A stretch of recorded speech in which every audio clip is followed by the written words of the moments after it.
recreate this Photoshop tricks. Press Ctrl J to duplicate the image layer. Go to Select and choose Subject.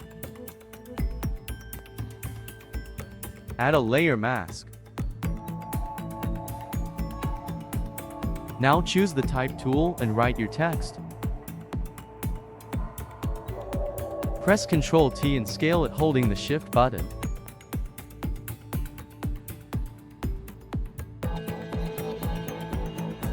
Right-click here and choose Convert to Smart Object. Drag this layer under the image layer. Press Ctrl J to make copy. Drag this layer over the image layer. Reduce the fill to 0%. Go to Blending option and choose Stroke. Follow this setting.